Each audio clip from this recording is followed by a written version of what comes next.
This is the All Things Nerd Podcast, Season 3, Episode 31. On tonight's show, we're going to talk about Nick Cage. Is he really crazy or just misunderstood? Yes. We're also going to talk about Netflix signing a big deal with a couple showrunners that people really hate and bringing them on to their thing, as well as a showrunner of another show, how he broke down the algorithm to make it so that people are finding his show more often when you're checking out Netflix. And then lastly, Disney has started working their magic, or not so much magic, with Fox. So we're going to talk about shows or movies that they've canceled that were being worked on, as well as a reboot that people are really pissed about. So and with somebody's got to talk about it to go along with that. So sit back, enjoy the show, listen wherever you're checking it out. Make sure to subscribe, drop a review, let us know what your thoughts are on the subjects and topics that we talk about. But with that, here is the intro.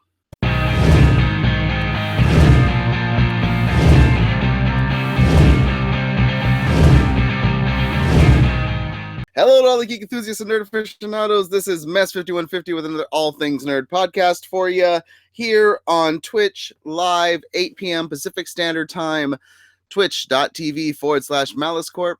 Thank you guys for joining us. This podcast is brought to you by the website malice-corp.com, along with the YouTube channel for Malice Corp. Anywhere that you can check out Malice Corp, make sure that you're doing that and that you're supporting us.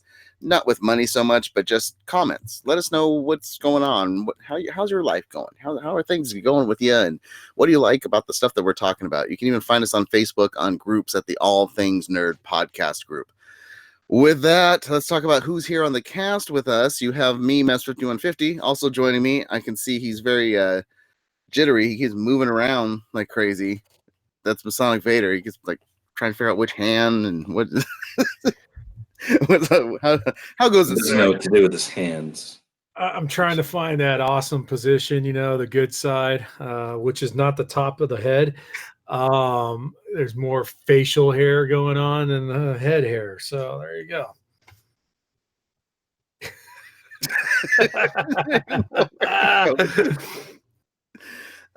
This is the best people that we're bringing you on the cast. We already lost our viewers. Sorry, guys. My bad. I'm out of here. Viewer? You have me extremely tired. You have Masonic Vader talking about more hair on the chin than on the... This is like podcasting for men in their 60s. Let's talk about it. I don't know. I remember when there was no internet. Yeah. Also joining us on the cast, we have Icy Zorro, who's I also remember when there was no internet, but the way you were moving your hands around at the beginning, I wanted to say two things to you. One, no, I didn't know. I have not seen your baseball. And two, I'm really starting to doubt your commitment to sparkle motion. Was he voguing? No, you were. You started out, you were like, gotta get the hands ready. And then you were doing this. And it was, but you did a lot like this. I accidentally brought it in front of my face, and then I had to bring my hands back again because I say welcome. So no, I have not seen your baseball. No baseball. It's already lost. I'm looking for my balls. Okay, let's get into what we usually talk about. The first thing we open up with is what everybody's been geeking out on. Ain't nobody got time for that. Ain't nobody got time. Ain't nobody got time. Ain't nobody got time for that. Here's me. So my geek out has 2 weeks ago was Comic-Con. This last weekend was Midsummer Scream, which is a Halloween convention that happens in August. And they release like details about a lot of the theme parks in the area, what they're going to be doing for Halloween, like Universal Studios and Not Scary Farm. But they also had a celebration panel for the 50th anniversary of the Haunted Mansion. And then at the end of the night, they actually had a commentary panel with the director and producer of the Eddie Murphy Haunted Mansion, which I know everybody would be like, why do you care? But it was actually really cool to kind of sit down and watch them just Is that talk the about red leather suit one?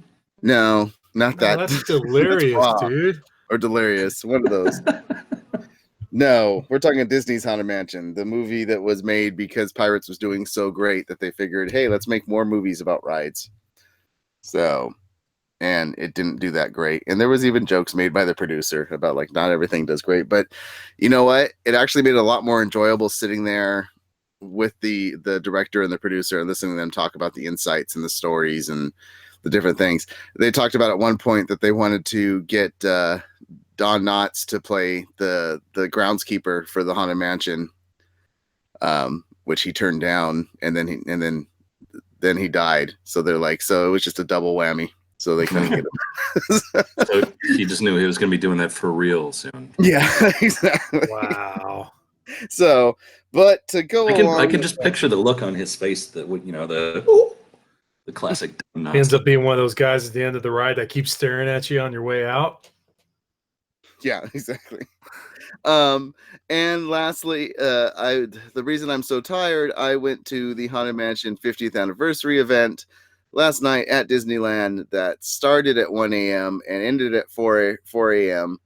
And merch sales started at 9 a.m. So you go down there to go buy merchandise and stuff, and then you go back and yeah, I'm tired from that. So I didn't get home until like 5:30 in the morning. That's why I'm wearing my 50th anniversary Haunted Mansion ears, because today is the actual 50th anniversary of the ride opening up. So I thought it was probably because it's just you were sweating so much it just stuck to your head.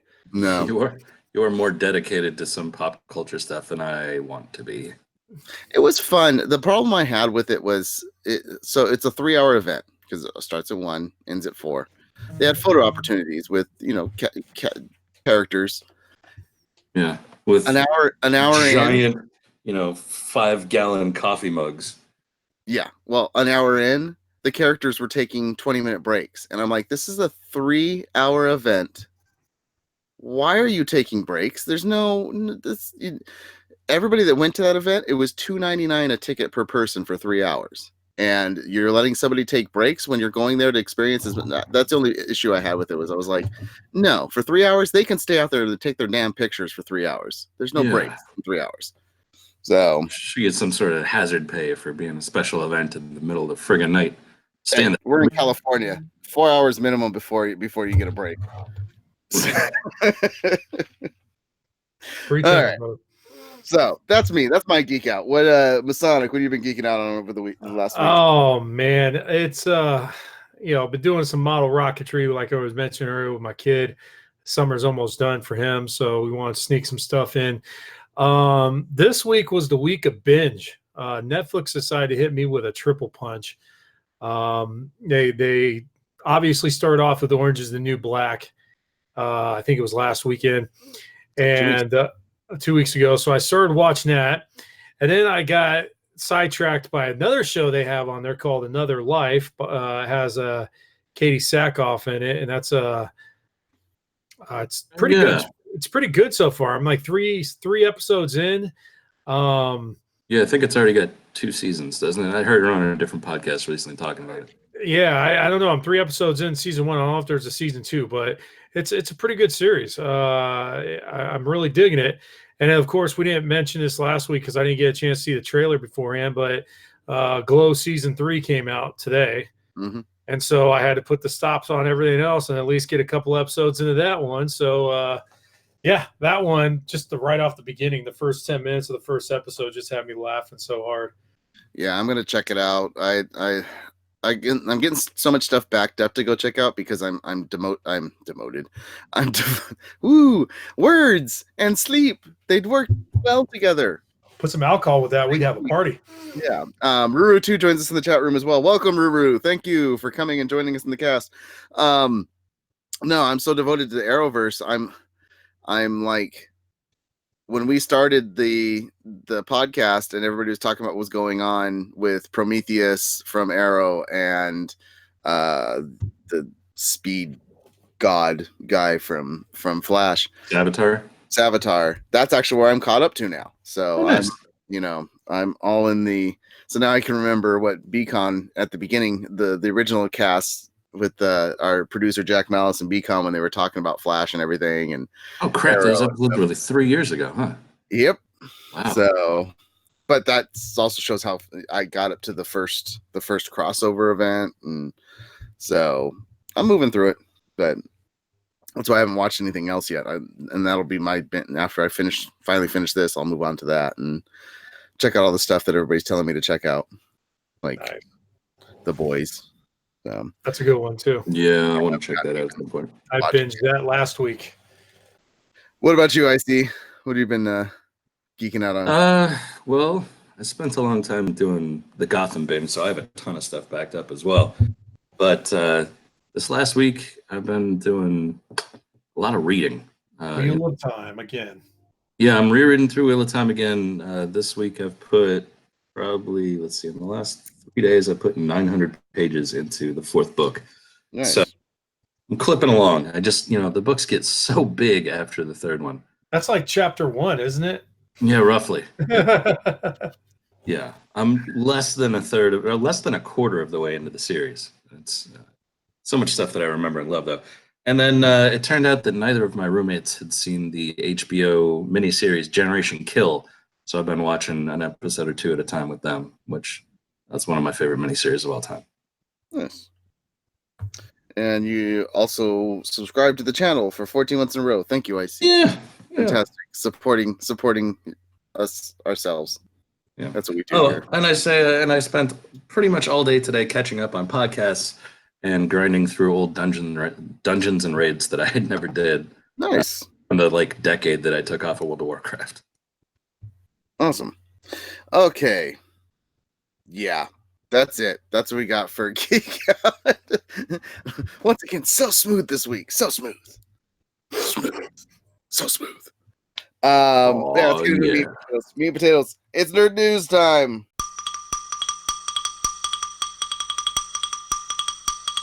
First and foremost, we came across an interesting tidbit.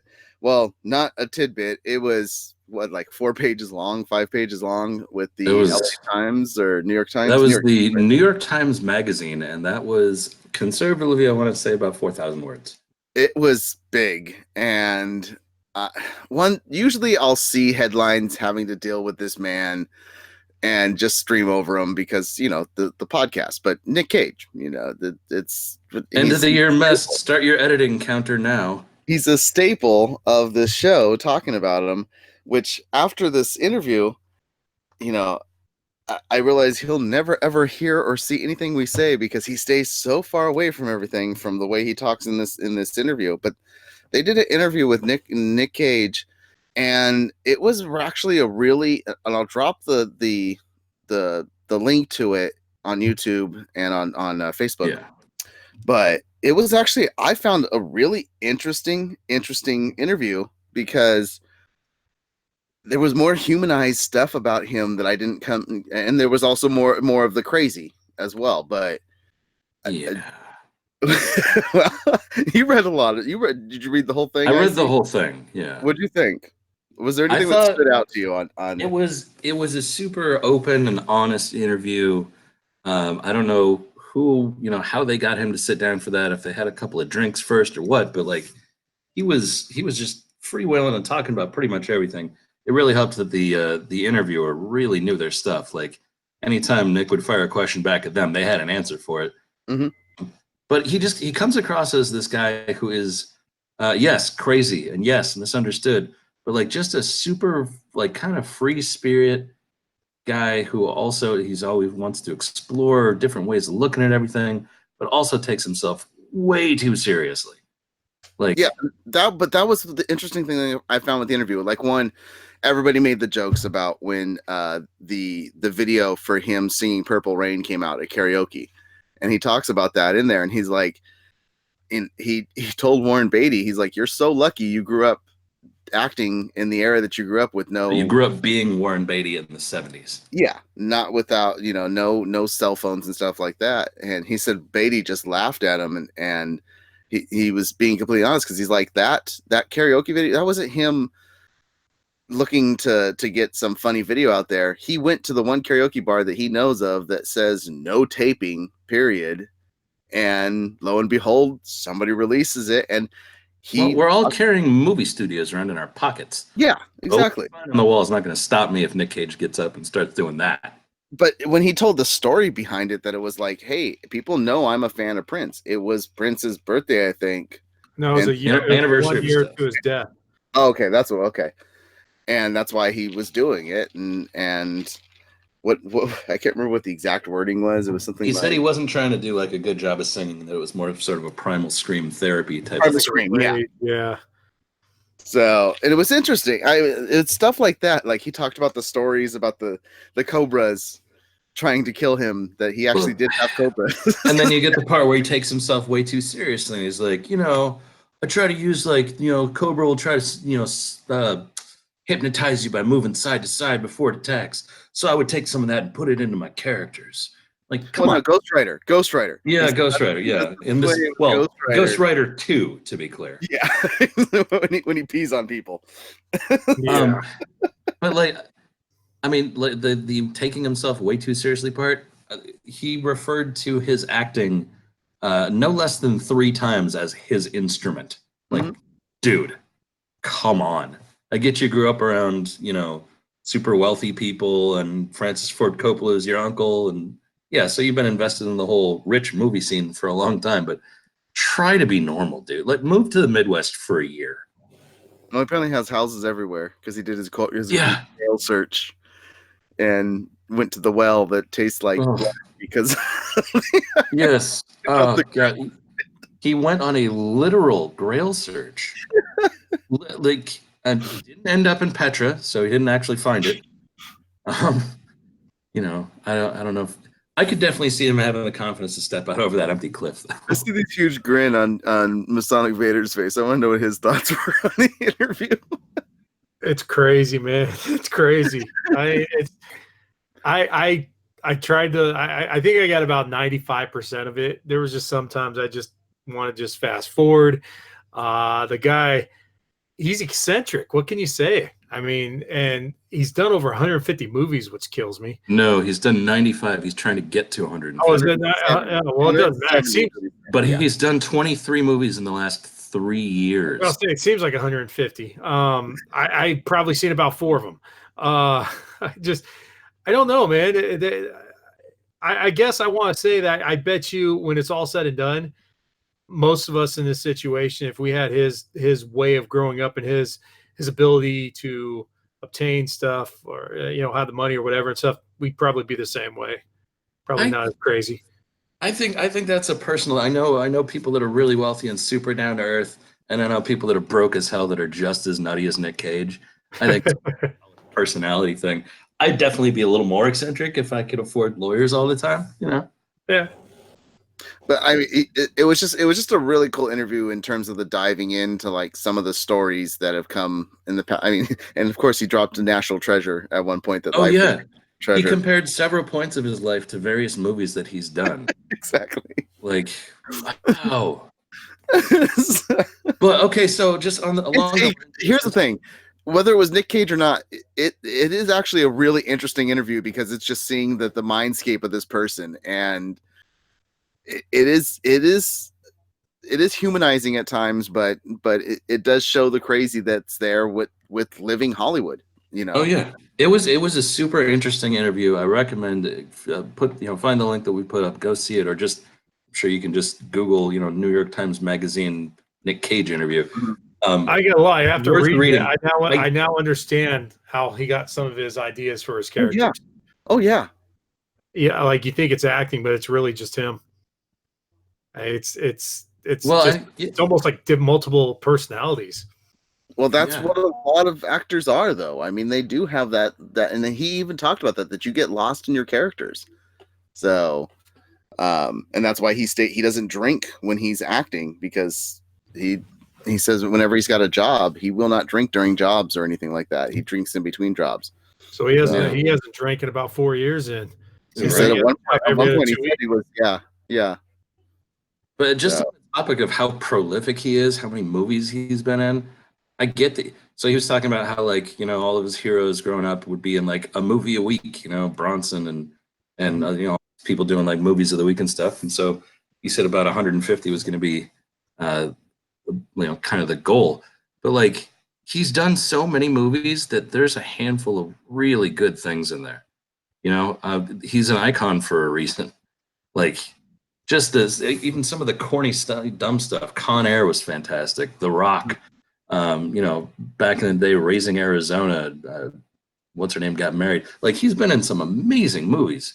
But she has a huge portion of that interview talking about Peggy Sue got married and how he did not want to do the film, and that people were pissed off at him because of the character, the way he decided to do the character, and since then he's never worked with those creators again because they just really didn't like it.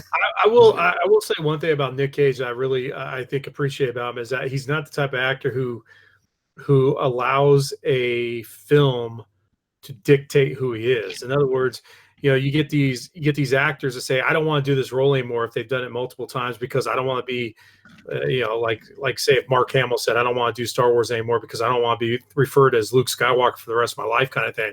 You get some of those actors that will only do a part once or twice or start complaining if there's multiple movies because they don't want to be pegged as that one individual. Nick Cage has had no issue with that. He does every movie he wants, and he doesn't. And I like the fact he doesn't care. He'll do the movies he likes, regardless if they bomb or not. And he still, I mean, if he likes them or not, it doesn't matter. He still takes it, and he still has confidence in himself, which I got to give him credit for that. Definitely. Well, I also like that he admitted in the interview, he's like, oh yeah, some of the movies that I've done, it was definitely more about money than like a character or a script. Yeah. Yeah, no, I get that. So it was an interesting. I once again, it's something I had to bring up here because Nick Cage. Come more there at the end of the year. I don't know. The tally's got to be at least up to 20 now. We've been kind of light on the Nick Cage references. We hit 20 Nick Cages in just this cast so far, maybe 10 at least. Yeah. If we had Beacon on here, we'd already be like, cool, baby. We just talk about Nick Cage. Yeah. This is all things Nick Cage. Didn't if you don't know, now you know. Nick Cage.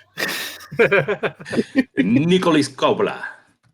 Well, no, wait. How do we need to say his name for what was the one thing he talked about? He said it in a specific way as a, it was a line. Talking about John Stamos talking about. No, not that one. There's another one where the interviewer was asking him, like, people talk about the way he says this line, and he like stretched the word for like 5 seconds longer than it needed to be. And Nick Cage responded with he was doing it as a I can't remember the phrase. Oh yeah, like the weird Scottish name about it's a Scottish composer that was going for dissonant sounds and stuff. Yeah. And he's like, were you doing that for real or after the effect you made an excuse that's why you did it? And he's like, no, I was doing that for real, So yeah. I don't know. Let's move on to Netflix stuff. I guess Netflix has some really cool stories going on right now. One, angering people. Well, I don't know if it angers people. No, that's the Disney stuff. Yeah, I mean, this is just the people that they did this deal with angers people. Where are we at? Disney or Netflix? We're at Netflix. All right. Netflix has signed a deal. It's a 9-figure range. That goes along with like all the other mega deals that they've done, but it's for Benioff and Weiss, the showrunners of Game of Thrones. For their hearing, it's about 5 years and worth anywhere from $200 to $300 million. Well, first of all, they went over the 3 years, so that's impressive. Well, that's because it's a production deal. It's not 5 years. Yeah, it's not for a single show. It's the same thing as JJ, what JJ did with Warner Brothers, where they have Netflix has first dibs at everything. Gotcha. So, and exclusivity to what they do, which I don't know when it's going to start because I haven't heard anything about the Star Wars stuff being canceled. They're still doing that. So they're still doing. They're still under contract. They have to put out Star Wars movies by 2022, I believe. Yeah. So they got to get the Star Wars stuff. So I'm assuming this Netflix stuff would start after that. So this is as far as I can tell, I looked up several different articles about this. It's supposed to be running concurrently, so I don't know if Netflix is just going to kind of step back while the Disney stuff is going on, or if they're going to have multiple things on back burners. Most projects take years to get fully produced. One article that I was looking at in particular, talking about the size of the deal that they got there, is kind of concerning about Netflix just in general. Netflix as of June, I believe, was valued at around $127 billion. In the last 3 years, they have given deals to Ryan Murphy for $300 million, Shonda Rhimes for $150, and now Benioff and Weiss for $200. They have spent half of their value on 4 people, 3 creative teams, none of which have produced anything for them yet. Murphy has 10 projects in development and 1 that may have had some filming done. Shonda Rhimes has 8 in development and nothing in the can. Like, Netflix is hugely prolific, but how long is that sustainable? I think the Ryan Murphy thing is going to play off the factor that, American the Scary Story. I can't remember. Horror Story. Yeah, American Horror Story streams over on Netflix, and a lot of people watch it there. Same thing with Glee when Glee first was going and stuff. So I think that's what they're looking at on that factor. That they haven't had anything produced specifically for Netflix, but a lot of their streaming, watching, binging came on a lot of the stuff that he was creating. Yeah, and I mean, we're going to talk about the algorithm that they use a little bit more coming up. But I gotta wonder how much they track how much each show gets watched, because they make their money off of subscriptions for the whole thing, not ratings for individual shows. Yeah. So, what do you think about the Benioff? Because apparently they were in discussion with both HBO, Disney, Comcast, Amazon, Apple. Oh, they shopped around to every major place. And Netflix is who won them. Which I don't know if this is the time that you want to win them. They are on such a low level with fans. That is this the time that you want to? It's not just that. It's not just the people. It's not just the people are of the opinion that Game of Thrones finished poorly. It's also the fact that it was the biggest show in the world. So Netflix is spending $200 million on these 2 guys, and if what they put out for Netflix isn't great, then it's already not worth it. Yeah. I guess that's what they're betting on. I mean, they have to remember, Netflix is going to be in a situation where they have to come up with their own stuff soon, because a lot of the stuff that they've been carrying that gets them a lot of views, like all the Marvel movies and stuff, are going to be gone. So to jump on it now, I understand what you're saying. They're blowing their money now on something that hasn't happened, but it gives them time to create what they're looking for. They're not in a rush to do it now. I think they have the Marvel movies for another year or 2. So it gives them enough time to be able to come up with an idea, to create it, to back it up, to bring out a quality product. They're not going to be rushed, because I think that's one of the things that happened with Game of Thrones for the last 2 seasons. They were rushed. They were rushed. They rushed themselves because they were moving on to Star Wars and stuff like that. So yeah. So and if they have to produce 3 Star Wars movies before 2022, they're still going to be rushed. Well, Ruru 2 brings up Netflix has to build more shows because WB's pulling theirs out. They're going to lose Office and Friends, which is huge for Netflix in terms of viewers. Yeah. And Super's on. She came in at the right time. We started talking about Friends and Office. Did she run away? Is How I Met Your Mother still on there? As long as there's something for me to fall asleep. Run away! That's NBC, so that might still stay there. I don't. Well, no, Office was NBC. No, Office was NBC too. So all the NBC shows are going to be gone. I don't know. I have a sneaking suspicion that it's not going to be losing individual shows that's going to hurt them as much as just apparently they're just way outspending how much they bring in. Well, I mean, the projects that they're still going to be doing. Star Wars trilogy that they're working on. They have a Kurt Cobain project for Universal, and then Dirty White Boys for Fox and Disney. So that's what Benioff and Weiss have going? Yeah. That's the obligation. That contract that Netflix gave them. Jeez. No kidding. They have obligations they intend to feel. We're going to give you $200 million, and we're just going to hang a placard on the wall over there. If you ever want to come in, that you put a desk in the corner. But until then, you do whatever you want.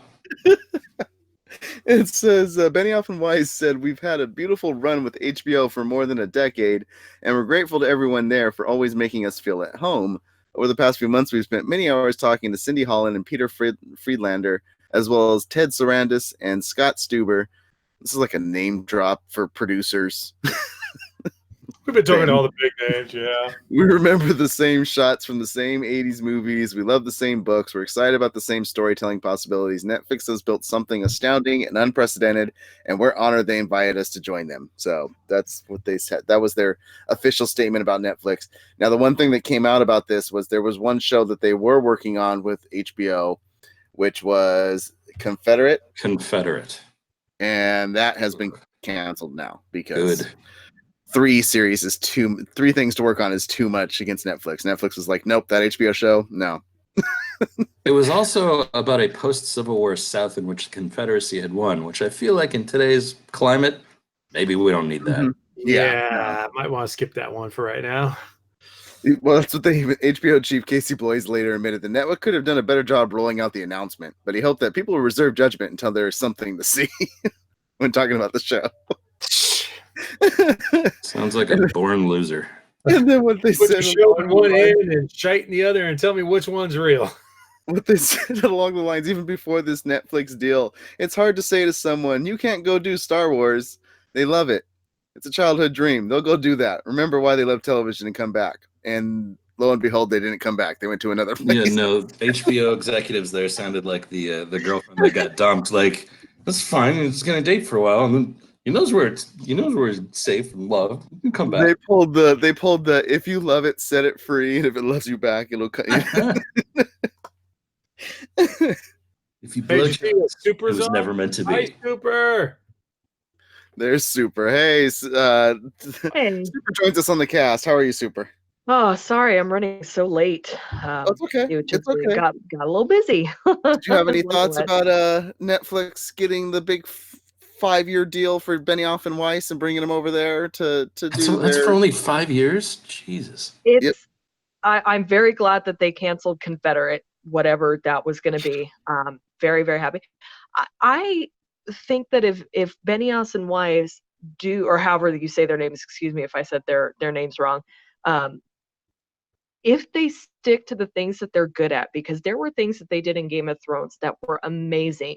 Like the camaraderie scenes, especially in the final season, I loved that when they were sitting around and talking, and the exposition scenes and things like that. Those were amazing. If they stick to their strengths, I think that they can do really, really well. They just, I hope to God that they don't put too much pressure on themselves to try and outdo Game of Thrones, because I don't think you're ever going to do that. Even the bad stuff, I don't think you're ever going to outdo that. So just play to your strengths, and I think you'll be fine.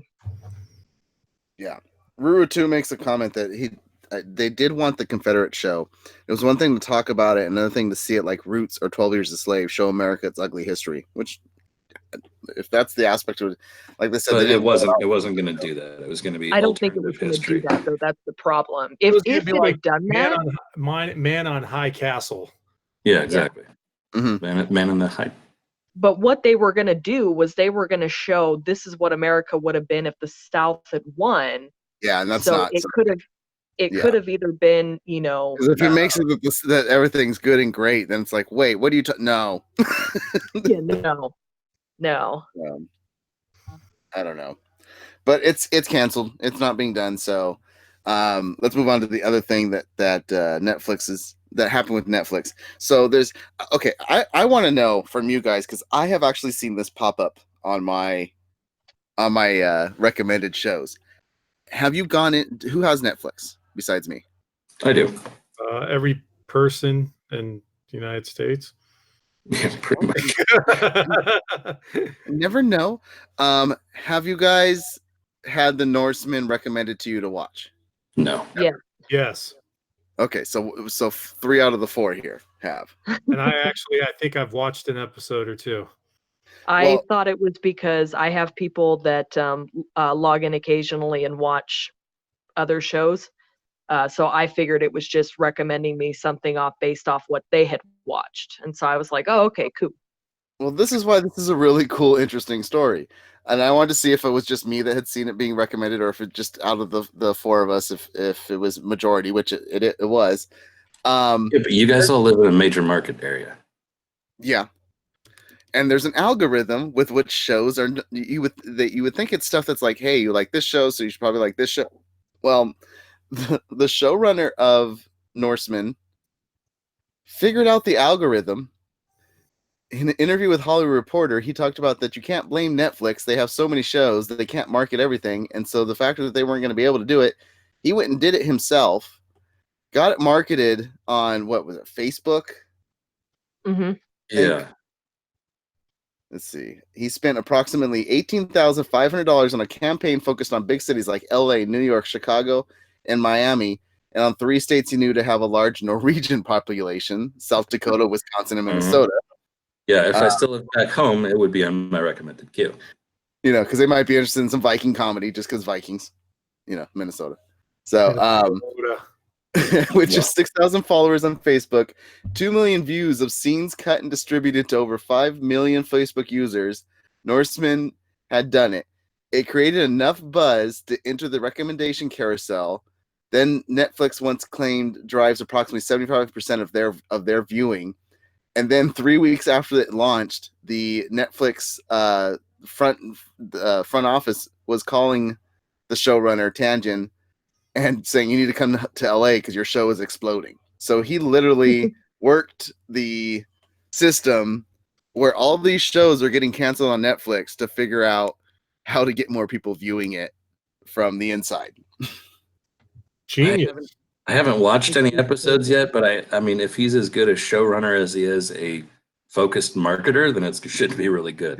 That's just smart. Like, those are exactly using that little amount of money to get that focused audience. That's great. I think it's just the funniest thing because we talk about it all the time. Oh, Netflix canceled another show. Oh, they're not going to make it past 3 seasons. And here you learn, just go out and put a little bit elbow grease and put some money in yourself, and you might be able to get the show that's going to get kept on the air for a longer amount of time. Now I want Britt Marling to go out and spend. I want Britt Marling to go out and spend like $40,000 so that we can get a 3rd season of the OA and figure out what the hell is going on with that stupid show. You know Netflix is going to do it because they're spending $300 million in Benioff and Weiss. Right? They're spending the advertising dollars. Anybody else have any ideas, any thoughts on that? Well, I think he's a genius. Yeah, genius. That's the same thing. I mean, any way to keep yourself going, especially with Netflix, like you mentioned. I think there's how many shows have gone past 3 seasons? More than we realize, but not as many as should have been. Yeah, I don't think there's as many as I mean, you got your Orange is the New Black and whatnot. House of Glow's Cards. now, House of Cards. Glow's at their 3rd season now, so it's quite genius how they were able to pull that off. Yeah. So I just thought that was really funny. We always talk about like shows getting canceled on Netflix, and I was like, this is just really cool because this guy figured out himself and did it. So now anybody that wants their shows to stay on the air, now you know what to do. Go promote. Hire yourself. that guy as a consultant. Exactly. Yep. Because eventually I'll make get money doing that. Yeah, Netflix needs to hire him. Recommended enough, man. I'm gonna be like, you know what? All right, what is this thing? And then I'll either get hooked or I get pissed. It's a sitcom comedy show about Vikings, and I love that it's like, let's look at where are there a lot of Norwegians living in America. I love that he had that thought. That's what's hilarious. It's like random thought that makes you a lot of money that you never thought would go anywhere. How many Norwegians are in the U.S.? Brilliant. Yeah. I mean, if you want to make a show about deep dish pizza, you advertise in Chicago. Yeah. Make a show about Norwegian people, get up around Minnesota. Yeah, exactly. Okay. Well, not to mention the fact that the guy himself is Norwegian, so he probably was like, where are all my tall blonde folk at? Where's my cousin? Okay. I'm going to need as many people as possible whose last name ends in AARD. Yeah, exactly. Let's get into the anger portion of the cast because Disney owns everything, and Disney's deciding to finally, hey, they own Fox, so now they need to run Fox. So they are scrapping a ton of movies that were in development with Fox, and most of these nothing major, but up to 246 movies. Wow. Well, okay, so they explain it a little bit at the beginning of the article. They said right now Fox has around 246 properties in development. Of those, maybe a quarter of them would ever have actually gotten produced anyway, and maybe half of them have ever seen the public. So they're all back, not fully. Well, I mean, greenlit, but not beyond that. Yeah, just in development. Yeah. So these are 12 of them. I just want to know any thoughts on what you guys, First and foremost, I'm super surprised that there was even one in development because the first one was so god awful terrible that I didn't think it'd be able to make another one. But Assassin's Creed 2, I was surprised by that. I ain't gonna lie, I didn't see the first one. I didn't even know they had a first one. It was terrible. It was bad. It was really bad. And I like Michael Fassbender, but there was nothing that could save that film. Well, there was no way that they could make the concept of laying down in an animus be exciting. So they came up with something that's just not even in the game with a big flippy machine. It was dumb. But yeah, they said they were planning on making 3 of those things. Wow. So, I didn't even know they made a first one. Yeah, I think they were really hoping the name recognition because when the first one came out, Assassin's Creed was like one of the top games. So they were hoping that would kind of. That movie came out like 3 years ago. Which Assassin's Creed at that time was hit. They had like 2 or 3 different games at once, didn't they? Yeah, I think they were coming to the tail end. Pretty solid. One every year, yeah. So another sequel that they canceled is something called Chronicle 2. Did you guys ever see the original Chronicle? Wait. Yes, I have it on DVD. Yeah, I saw Chronicle 2, and that launched two careers. Chronicle 1.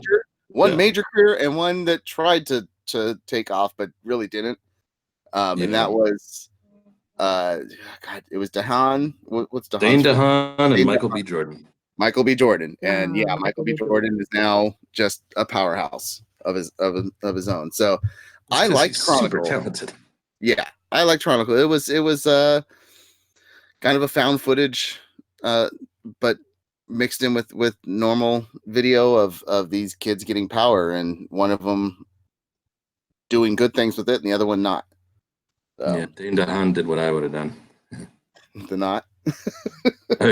Supervillain incoming.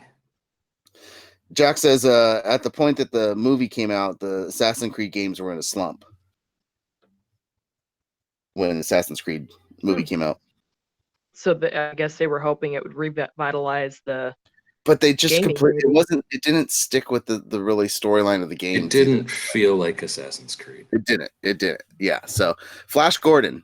They had a Flash Gordon movie in development. I was bummed when I read this. I didn't know that they were doing it, but when I read this article, I was bummed because of the fact that they got Takai Waititi, who did Ragnarok. I thought, yeah. I was like, God, that would have been great because, watching the first movie, growing up with that and everything, imagine having that and having it redone, but having the guy that brings out Thor Ragnarok, that he probably could have made something with it. Yeah, and Ruta says Michael B. Jordan didn't get really much RAM from Chronicle. It was Fruitvale Station and Creed, and then him working with Ryan Coogler that started his career. But no, it was Fantastic Four. Come on. No. Oh, God, no, but that was the first big movie that you noticed. But I'm saying Chronicle was the first thing that I even heard anything about Michael B. Jordan from, and that was the push on that movie, was that like this guy is going to be a star. Like they really talked about him specifically, even though he wasn't the main character. Yeah. And I remember when Fruitvale Station came out and they kept on talking about the amazing performance by this guy, I was like, oh, I know that guy from Chronicle. Mm-hmm. Exactly. Yeah, Michael B. Jordan was already big when or at least got bigger when Fantastic Four came out, but unfortunately no one watched it, so they didn't know he was in it. Moving on.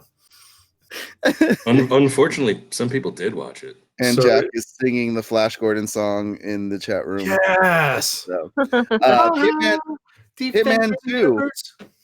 They were doing a Hitman 2. I thought they've already done like 2 Hitmans, but this is the one with Timothy Oliphant. Well, Tim Oliphant did the first one in like 2007, and then the second did the reboot later was somebody else. And this one would have been yet a third person. Yeah. Another League of Extraordinary Gentlemen. Real quick on the Hitman thing, one thing that always bugged me is that the opening of the movie where they show all the little kids training and stuff, that is exact same children training montage from Dark Angel. All right. Didn't realize that. Huh. Yeah, they show Cutting the room using other bald kid getting trained, and I'm like, that is not Tim Oliphant. That is supposed to be Jessica Alba when she's 12. Well, if you own it, use it, I guess. I have mixed feelings on the League of Extraordinary Gentlemen. Did you like the first movie? I thought it was fun. I'm not going to say it was the greatest movie, but it was fun. So disappointed with it because I love the comic books. I was angry comic book guy with it because I expected it's Sean Connery and Alan Moore written story. I expected something so much more amazing, and it just didn't hold up for me. I think that the comic book does a phenomenal job of creating over the top vehicles and stuff like that they try to do too much of that in the movie, and it took away from the actual script and everything. Me personally, I kind of liked it a little bit only because of the fact that I loved the different actors they got for the different characters, because that's one of the cool things about the League is that of Extraordinary Gentlemen, they're different people, just out of the like hardly even like why are they even together kind of thing, and they were able to put something together with it. I liked it. I'm not saying I'm going to watch it 20 times a year, or hell, I haven't even seen it in like 6 years, but still, when I did watch it last time I watched it, I did enjoy it. Yeah, Jackson said he liked it good, fun. but it wasn't the comics, but it was good. And Yeah, it didn't look good. What was that, Super? I said it was fun. It's not going to rank as my greatest movies of all time, but it's a fun little. If it's on, I watch it, I enjoy it, and then I move up about my day. So here's the interesting one: Magic the Gathering got canned, but God, Russo brothers announced at Comic-Con that they're doing Magic the Gathering with Netflix. So that was interesting. I was like, okay, so they canned one over here, and at the same time, the Russos are working on an animated version for Netflix instead. So did it really get canned, or just you didn't have the rights to do it? Why? The rights away. I don't know. Why? If that gets made, it's going to be just like the World of Warcraft movie. Like, you're not going to do it right. You're not going to make it feel right to the point where we actually enjoy it. Let's say it'll be they're going with the anime version on Netflix. That's possibly why Russos are going that way instead of trying to go to live actions or anything like that. So, okay, as long as it's anime, because if it's a movie, you can put the that. Russo one's going to be anime. The other one was a live action that got. Thank God. Okay, because the live action would have been between World of Warcraft and Street Fighter. So one that I don't know if anybody ever wanted, but McClane, the prequel. Nope. I'm out. Where you would have recast to a younger John McClane. Nope. Well, don't need it. Because it was also supposed to be Bruce Willis as McClane, just like with parallel stories. Basically, Looper. It was Looper. We already got it. another prosthetic nose on somebody and chin. It's somewhere I guess he's a cop and he's working on a case that he did when he was a rookie or something. Yeah, exactly. Yeah, no, because then we would have time is a flat circle. So, yeah. Mega Man. Is it animated or live action? I think it was going to be a live action. Didn't we talk before about how Jim Carrey got cast as Dr. No, Robot? that's Sonic. Oh, that's Sonic. Yeah, that's Sonic. Yeah. I don't think it was 2018 they announced that the movie was in development. Maybe with the right cast, it could be fun. I don't see it. I don't see it. I mean, I'm sorry. There's so many video games that they've tried to make to movies that have not been successful. I played Mega Man. I probably played like the first 3 or 4 of them, and I just don't see it being a movie. It's better just keeping it as a game. Yeah, is live action, no thanks. Yeah, not every freaking game that's very popular that's lasted so many years needs a freaking movie, okay? Almost no game needs a movie. That's almost no game needs a movie. It's almost never been done well. Speaking of not everything just because it was popular needs a movie, this next one got canceled. canceled, and I think this is just the smartness of Disney going, no, not everything needs a movie. Just Play-Doh. no. Play-Doh. There was Play-Doh? Play-Doh. There was Play-Doh. going to be a Play-Doh movie. Play-Doh. Play-Doh. Yeah. Because they're like, Well, hey, because Lego worked. Yeah. Let's do Play-Doh. Wait, there's a difference between Lego. Lego creates characters. Play-Doh squishes you stuff do too. too. It makes hair. You're All right. right. Play-Doh gets stuck in your carpet. Lego, you can create.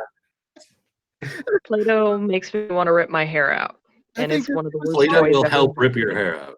Yeah. Wait a sec. Wait. They did have a television series of Play-Doh. It was called Mr. Bill. Barutu says, I bet Sony will buy that. The Play-Doh. Now, I'm going to piss off. Was this just the working title for a new Gumby movie? That's what Jack says was a Mr. Bill movie. Now, I'm going to say something and wait to see the scream of anger that's going to pop up in the chat room when I say this movie that got canned because our producer loves the cult classic of the original, but the return of Killer Clowns from Outer Space in 3D was canned. Oh, Dude, 3D alone would have made me go see that movie. yeah, I would have passed because I'm not a big fan of 3D movies, but would have been interesting. I'm waiting to see his comment. It hasn't popped up yet. Yeah, I never saw the original, and I don't feel any particular need to. He always talks about how he sounds. It just sounds dumb. There's his You haven't comment. seen the original, that's why. I can't say his comment. Wait, I want to see it. Don't go on yet. Let me see it. I'm hoping that Warning: comment- this podcast may contain profanity. I'm hoping that comment is made towards Disney and not me for bringing up that he's a fan. It's a great cult classic. So, but yeah, if you watch this on Twitch, you'll see the comment from our I producer. didn't see the comment. Dang it. I saw the last one. Yeah. All right. That's good enough for me. I can tell you where the I other hate went. you all. You can't take it out on me that Disney did this to you, that he took away the sequel.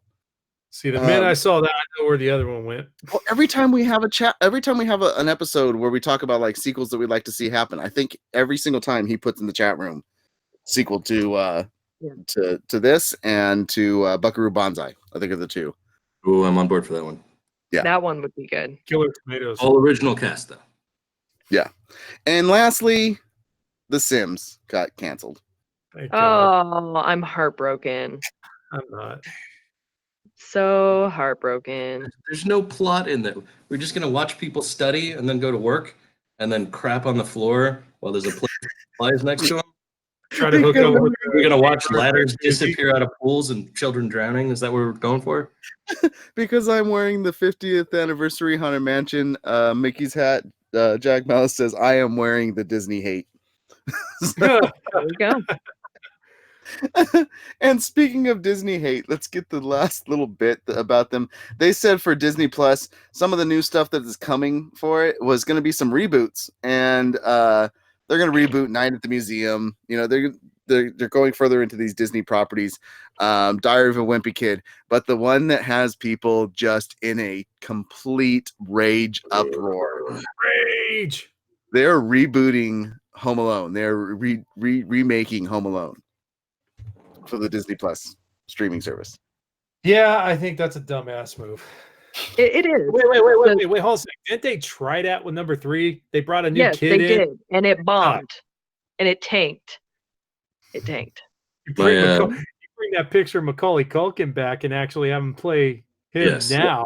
I would watch it. Thing, and I'm going to see if I can get this photo up because Macaulay Culkin responded about this. And he gave an update of what Home Alone now would look like. Yeah, You know? and it's super sexy. Accurate. Super. I would totally watch it. Let's go get this. Yeah. I already live it. The wet bandits break out of the geriatric prison. I wonder if Daniel Stern still sounds like the narrator from Wonder Years.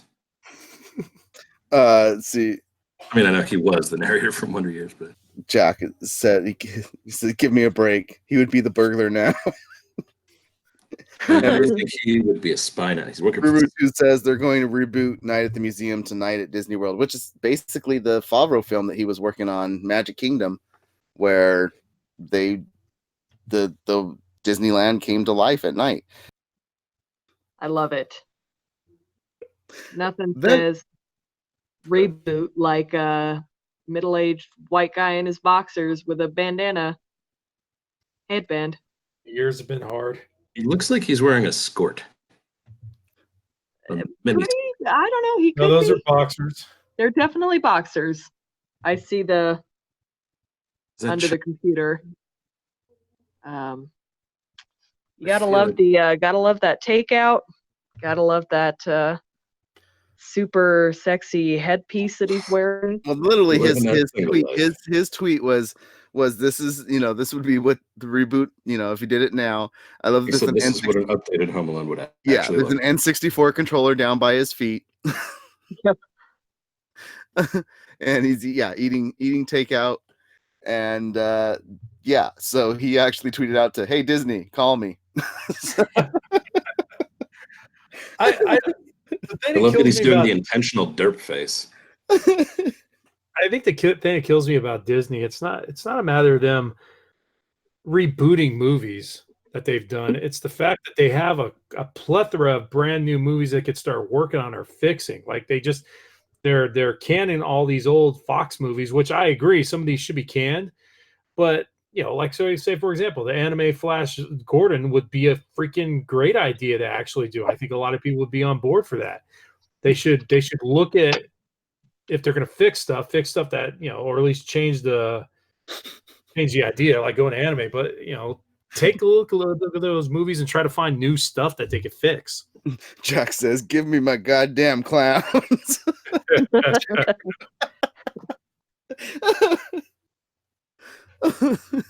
Looking through that list, I can understand why every single one of those was canceled. I understand, but yeah, but the rage from people for Home Alone being remade. It's just like it's certain perfect films that why do you I don't know. Why do you have to remake this? Yeah, Why? because it wasn't Disney. Because they want to be haunted by the ghost of. Yeah, I think Rurutu's on a good idea here. He posted on there that there's a bunch of YouTube videos about people at Disney coming alive at night where the cleaners come out and clean and power wash everything. That could be a great movie. Think about That would be a great movie. all those germs Yeah. going through. I'd rather watch that than freaking Home Alone rebooted. Yeah. Yeah, seriously. All right. Like I think they're making an effort to be haunted by the ghost of John Hughes. Well, the one thing this cast never has is enough toilet humor. So we figured there was something that came out. No, there was something that literally came out. This is our Somebody's Got to Talk About It segment. Talk about it, talk about it, talk about it. Somebody's got to talk about it. I'm sorry, I'm back to Jack. No, screw you, IC Zoro. I have been waiting 25 years for my damn sequel. Sounds like you're going to be waiting another 25 years, buddy. Let's start storyboarding now, dude. It's time to go to change.org and get that petition out there, like all the other petitions that get made and fixed, like the reshooting of the 8th season of Game of Thrones. Gotta fund it with a bunch of credit cards like Kevin Smith. You make it. Okay, so the toilet humor aspect.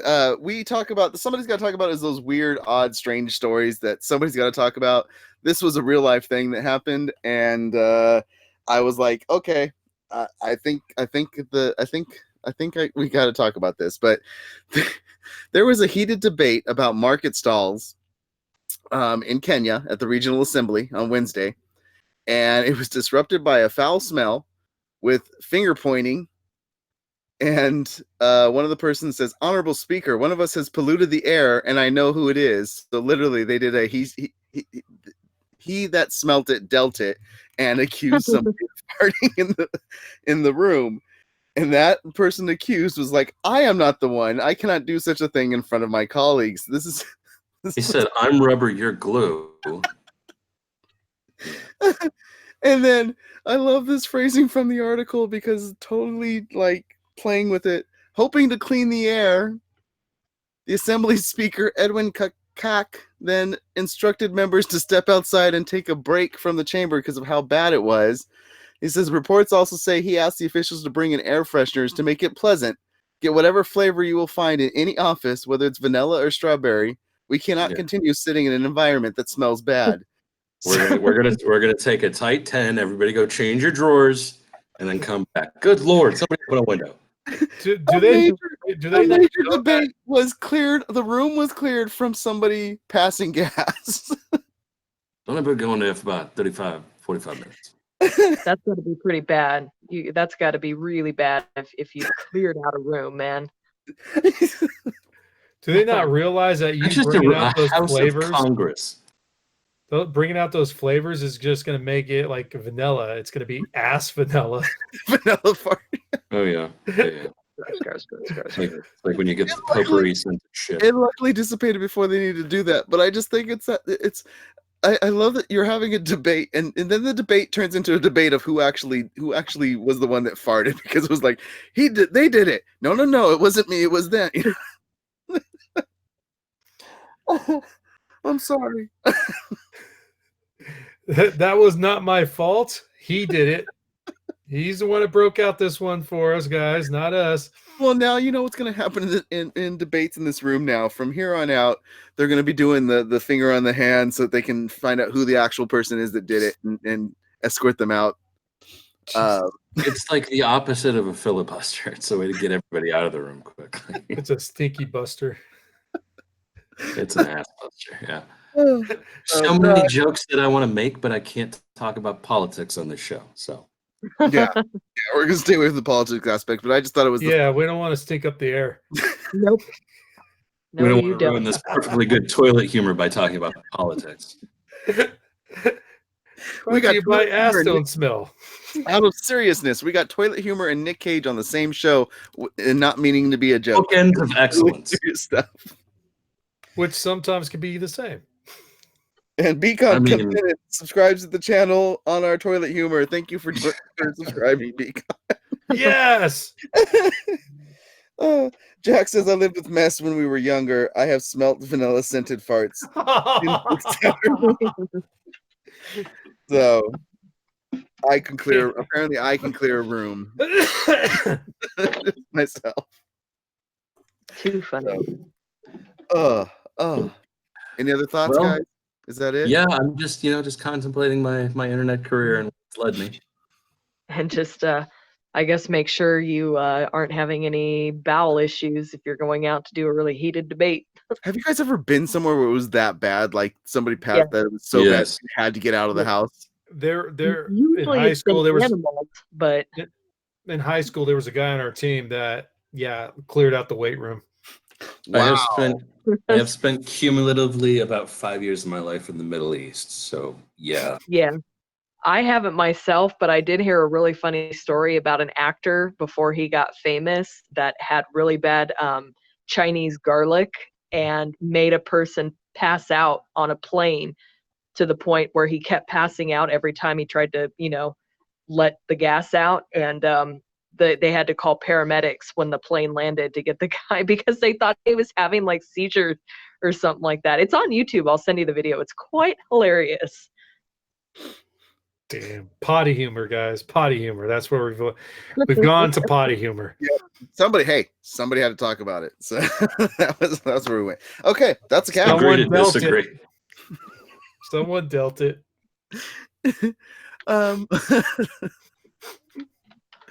Next week I'll be more awake and hopefully it'll be a better show. I gotta look up more stories about technology and stuff. Yeah, that's that. Yeah, I was trying. There wasn't much tech this week. Last week we had quite a bit of tech. So, that's it. That's the show for this week. So your eyes are burning, aren't they? That's where we can follow everybody outside this cast. I see Zora. Where can people follow you if they want to talk to you about clearing a room? Well, yeah, I was that guy in the weight room. No. Let's see. I am at IC Zorro on Instagram, Twitter, and PlayStation Network. And also, relatively soon, the most recent season of Preacher started, and at least 3 of us should be on there indeterminately soon. Whenever I can wake up and do another cast. Yeah, exactly. Gas. Hi, Masonic Vader. Where can people follow you outside this cast? Masonic Vader 71 on Twitter. Masonic Vader. No, Masonic Vader on Twitter, Masonic Vader 71 on PlayStation Network. And hopefully coming back soon, the Smack Talk group will be hitting those waves. Yeah. Super. Where can people follow you and chit chat about things? Follow me on Twitter at SuperHoovianNut, and then you can follow me on Instagram at SuperHoovianFreak. I'm quite active on there, so I always appreciate people coming and talking to me. Yeah, please send her your fart jokes. Always a fun follow. I'll riff on them. It's all good. See, she will rip on those fart jokes. Riff, not rip. Ripping is a different thing. Yeah. I did say riff. Riff. No, she said rip. Admit it. You said rip. If you want to support us, if you have Amazon Prime, that means you have Twitch Prime. You can hit the subscribe button above and subscribe to the channel for free for 30 days. Or if you head over to the Malice Corp website, you can subscribe there just to be to comment and know when things are coming out. It doesn't cost you anything. But if you're ever going to Amazon, you can click on the Amazon links on any of the articles before you go and purchase and help support us at the website. Check us out on YouTube, Stitcher, iTunes, anywhere that you can listen to podcasts, or come interact with us over on Facebook.com /groups/ All Things Nerd Podcast, or just look us up in the group section as All Things Nerd Podcast. You can follow this podcast on Twitter at All Nerd Podcast. You can follow me on Twitter at @Mest_Malice Corp, or on Instagram at Mest5150, or check out some of the stuff I've got going on YouTube at Geek Guidepost. Thank you so much for coming and joining us. You guys keep nerding on, and we will hopefully see you next week as we're not clearing the room. Have a good night.